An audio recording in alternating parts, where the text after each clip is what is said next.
Hello YouTube, Mike Wogman here, Mushroom Rangers.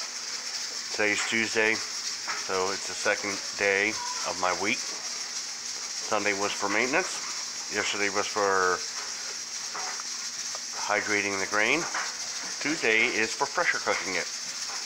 What you're going to find out is going to be a little scary at first because these things are going to be going like... It might get a little scary at first, but that's the way they work. They get up the pressure, and then you just slowly back them down.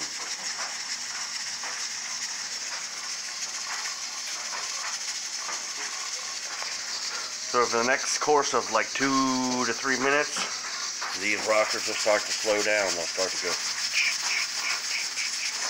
Some of the temperature will drop. If you turn it down too low, what has happened is everything in there hasn't heated up to temperature. So there'll be cold spots.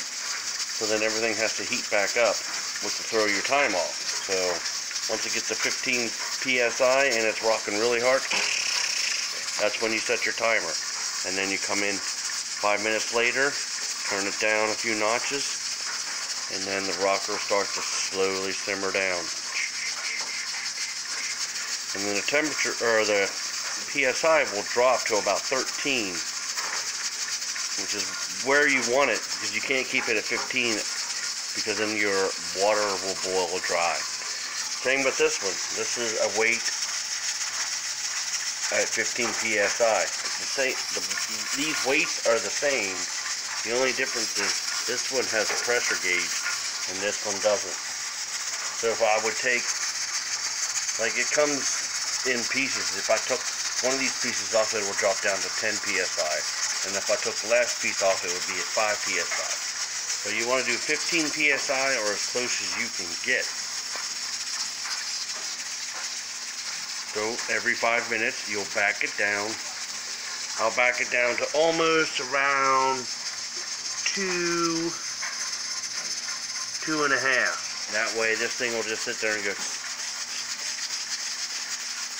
Maintain 13 psi and the temperature of 250 for my 2-hour cycle. So I'll have till about 9:45, 9:50ish. If you kind of underscore or overscore, overscoring doesn't really matter, but as far as underscoring, meaning if you turn it up too early, you don't really have to worry because this thing will still maintain pressure and heat to about 20 minutes afterwards. The pressure will drop, but the heat will still remain. So if you don't have that full cycle, you'll still have the ability to sterilize it through the heat. And what I'll do is, once it's done, I'll just set it or turn it off and let it sit overnight on the stove. So the weekend review as far as how you start to build your mycelial bank and the steps that the to-dos that you have to go through every day for the next week. So stay tuned tomorrow.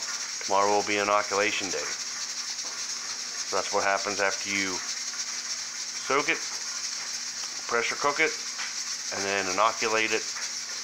And then by the end of the week, you'll see what I've already inoculated go into the bags that have already been made that are sitting up with my drum cooling down right now. So you'll see a continuous process. And I'll try to do a video over the next 2 to 3 weeks of every day that I do. That way you can see the entire process from inoculation to fruiting to harvesting. So keep it fungi, blessed be, subscribe, tell yourself, tell your friends, and